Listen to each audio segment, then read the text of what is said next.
क्या बेहतर रहेगा, सोनी A7 III यूज करना या सोनी A7S III यूज करना सही रहेगा? स्टैंडर्ड प्रोफाइल में शूट करना सही रहेगा या लॉग प्रोफाइल में शूट करना सही रहेगा? S-Log2 यूज करना चाहिए, S-Log3 यूज करना चाहिए, HLG यूज करना चाहिए?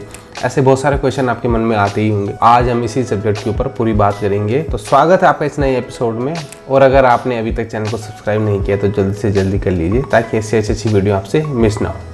तो चलिए शुरू करते हैं। जब भी हम कोई वीडियो शूट करते हैं तो हम सोचते हैं उसे पोस्ट प्रोडक्शन में जाके कुछ अच्छा करेंगे, उसमें अच्छा इफेक्ट लगाएंगे, अच्छे लट्स लगाएंगे, अच्छे कलर ग्रेडिंग करेंगे, अच्छी कलर करेक्शन करेंगे, अच्छे ट्रांजिशन यूज करेंगे, बैकग्राउंड म्यूजिक यूज करेंगे।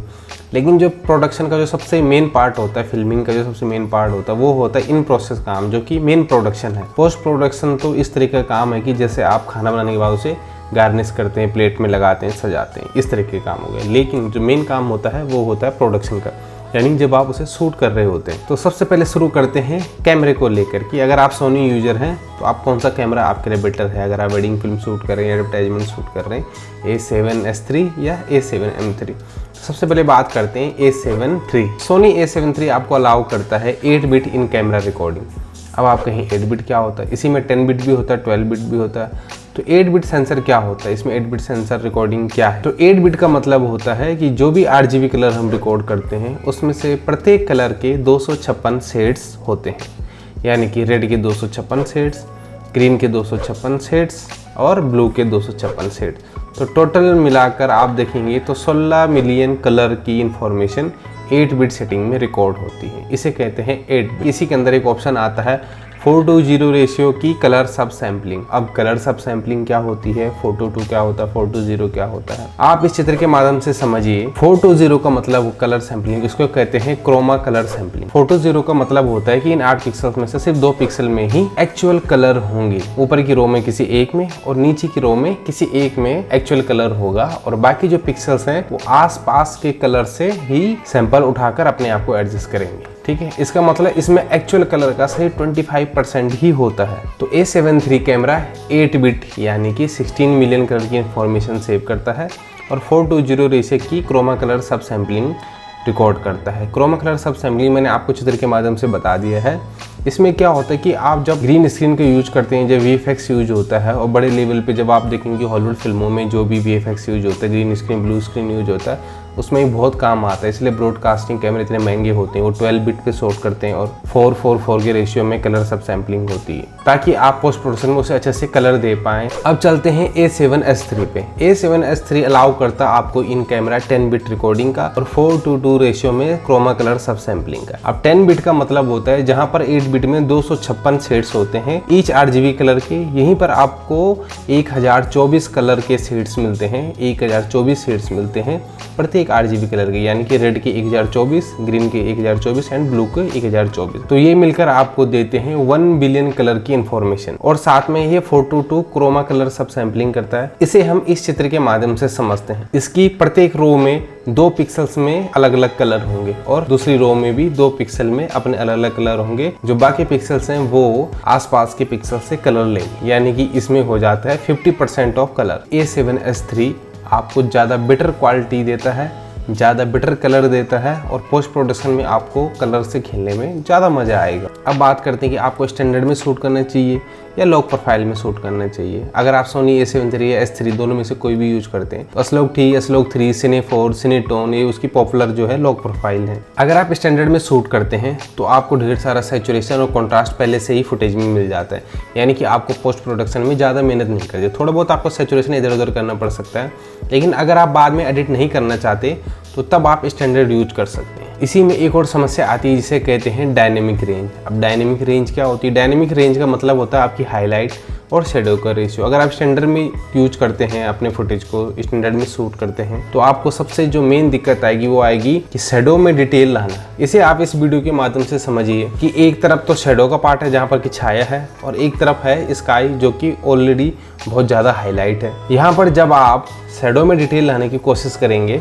तो आप देखेंगे कि हाईलाइट पूरी तरीके से बंद हो चुकी है, और हाईलाइट में डिटेल लाने की कोशिश करेंगे तो आप देखेंगे कि शेडो जो है पूरी तरीके से डार्क हो चुका है। सो हाई डायनेमिक रेंज का मतलब यही होता है, आपको सेम टाइम पे हाईलाइट और शेडो दोनों जगह सेम डिटेल मिलती है। जो हाईलाइट में है वही डिटेल आपको शेडो में भी मिलती है। इसे कहते हैं हाई डायनेमिक रेंज। जब आप स्टैंडर्ड में शूट करते हैं तो आप अच्छी डिटेल गेन नहीं कर पाते हैं शेडो की, यानी कि आप अपने सेंसर की मैक्सिमम डायनेमिक रेंज का यूज नहीं कर पाते। जब आप किसी भी तरीके के लॉग में शूट करते हैं तब आप अपने सेंसर की मैक्सिमम हाई डायनेमिक रेंज, जो मैक्सिमम डायनेमिक रेंज है, उसका आप यूज कर पाते हैं। और आप शेडो में भी बाद में जब आप पोस्ट प्रोडक्शन में जाएंगे, कलर ग्रेड करना शुरू करेंगे, तो उसमें आप ज़्यादा डिटेल जो है गेन कर पाएंगे शेडो की। लॉग प्रोफाइल में मेनली एक गामा कर्व होता है, जिसकी वजह से आप बाद में जब पोस्ट प्रोडक्शन में जाते हैं तो आप शेडो में ज़्यादा अच्छी डिटेल गेन कर पाते हैं। यही स्टैंडर्ड में आपको गामा कर्व नहीं मिलता और आप ज़्यादा अच्छे से शेडो में डिटेल गेन नहीं कर पाते। उसमें आप कंट्रास्ट की एक लीनियर लाइन मिलती है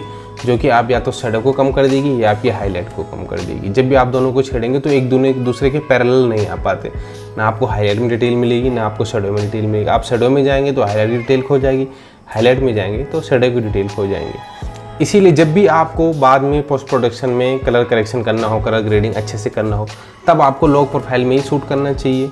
और दूसरा रीज़न लॉग प्रोफाइल में शूट करने की होता है कि जब आपको अच्छी डायनेमिक रेंज का यूज करना हो अपने सेंसर की, आपको अच्छी डायनेमिक रेंज चाहिए, तब आप S-Log2 या S-Log3 या किसी भी तरीके का लॉग प्रोफाइल यूज कर सकते हैं। और थर्ड क्वेश्चन जो लोग बार बार पूछते हैं कि S-Log2 या S-Log3, तो अगर आप A7 III बॉडी यूज कर रहे हैं तो आपको S-Log2 ही यूज करना चाहिए, क्योंकि जैसे मैंने पहले बताया कि A7 III 8 बिट सेंसर है, यानी कि वो 8 बिट की ही कलर इन्फॉर्मेशन को रिकॉर्ड करता है। उसमें सिर्फ 16 मिलियन कलर की इन्फॉर्मेशन रिकॉर्ड हो पाती है, 256 सेट्स होते हैं। S-Log2 S-Log3 की अपेक्षा कम फ्लैट होता है, यानी कि जब आप S-Log3 को देखेंगे तो S-Log3 में बहुत ज़्यादा रॉ फुटेज होता है, उसमें बहुत सैचुरेशन बहुत फ्लैट हो जाता है और आप देखेंगे कि इतना डल फुटेज है। इसलिए आपको S-Log2 यूज करना चाहिए उसमें, ना कि S-Log3। S-Log2 अच्छे से एडिट हो जाता है, आप अच्छे से उसमें कलर दे पाते हैं और अच्छे से उसमें कलर बेंडिंग का इशू भी नहीं आता है बाद में, और ना ही ग्रेन्स का इशू आता है। अगर आप S-Log3 यूज करेंगे A7 III में तो 8 बिट सेंसर होने की वजह से आपकी कलर की इन्फॉर्मेशन अच्छे से नहीं आ पाती है और ना ही आप हाईलाइट को ज़्यादा अच्छे से गेन कर पाते। उसमें कलर बेंडिंग का इशू आ जाता है, ग्रेन्स का इशू आ जाता है। A7S3 में आप S-Log3 यूज कर सकते हैं अच्छे से, क्योंकि उसमें बहुत ज़्यादा कलर की इन्फॉर्मेशन होती है, अच्छी डायनेमिक रेंज होती है, तो आप बाद में हाईलाइट शेडो भी अच्छे से गेन कर पाते हैं और अच्छी तरीके से कलर ग्रेड कर पाते हैं, क्योंकि ज़्यादा इन्फॉर्मेशन होती है कलर की। सो इतनी सारी डिटेल जानकारी जानने के बाद आपको इतना थोड़ा सा क्लियर हो पाएगा कि आपको A7 III यूज करना है या A7S3। A7 III और S3 यूज करने का पर्सपेक्टिव आपके बजट से रिलेटेड भी हो सकता है। अगर आप मिड रेंज में जाना चाहते हो A7 III बेस्ट कैमरा है, आप 8 बिट में भी अच्छी क्वालिटी निकाल सकते हैं, लेकिन आपको S-Log2 उसमें यूज करना पड़ेगा। आप S-Log3 कोशिश करो कि आप उसमें न यूज करो, हालांकि उसमें ऑप्शन दे रखा है S-Log3 का, पर फिर भी आप देखेंगे जब आप S-Log3 उसमें यूज करते हैं A7 III में, तो उसमें बहुत सारी दिक्कतें आना शुरू हो जाती हैं कलर ग्रेडिंग को लेकर और हाईलाइट और शेडो की गेन को लेकर। तो आप कोशिश करें कि उसमें S-Log2 यूज करें, और अगर आपका A7S3 बॉडी है तो तब आप उसमें S-Log3 यूज कर सकते हैं, उसमें ज़्यादा अच्छी डिटेलिंग आ पाती है। और दूसरा क्वेश्चन जो आपका था कि A7 III में आप स्टैंडर्ड यूज करें या लॉग प्रोफाइल को यूज करें, तो देखो अगर आप पोस्ट प्रोडक्शन में आपको कुछ नहीं करना है और आपका हाईलाइट शेडो को लेकर कोई ज़्यादा इशू नहीं है, आपको ज़्यादा डायनेमिक रेंज नहीं चाहिए, तब आप A7 III में आप स्टैंडर्ड प्रोफाइल यूज कर सकते हैं कि आपको बाद में कलर ग्रेडिंग की दिक्कत नहीं होगी, आपको डायरेक्ट वही कलर आपको पहले से मिल जाते हैं। लेकिन अगर आपको अच्छी डायनेमिक रेंज भी चाहिए और आप बाद में उसको एडिट भी करना चाहते हैं, अपने मन मुताबिक उसको कलर देना चाहते हैं, तो फिर आपको लॉग प्रोफाइल में जाना चाहिए। S-Log2 आपके लिए बेस्ट प्रोफाइल है, या फिर उसमें Cine 4 का ऑप्शन आता है, वो भी बेस्ट प्रोफाइल है। और S-Log2 की सेटिंग आपको A7 III में कैसे करनी है उसके लिए मैं एक शॉर्ट्स अपलोड कर चुका हूँ, आप उसको जाके देख सकते हैं इसी चैनल में। सो आई थिंक आज आपको बहुत सारी चीज़ें क्लियर हो पाई होंगी। नेक्स्ट वीडियो में हम बात करेंगे कि अच्छे लेंसेज कौन कौन से हैं, कौन कौन से लेंस आपको वेडिंग में यूज करने चाहिए, किस तरह के अपर्चर पे शूट करना चाहिए, क्या करना चाहिए, वो सारी डिटेल हम। तब तक के लिए जय हिंद, जय भारत।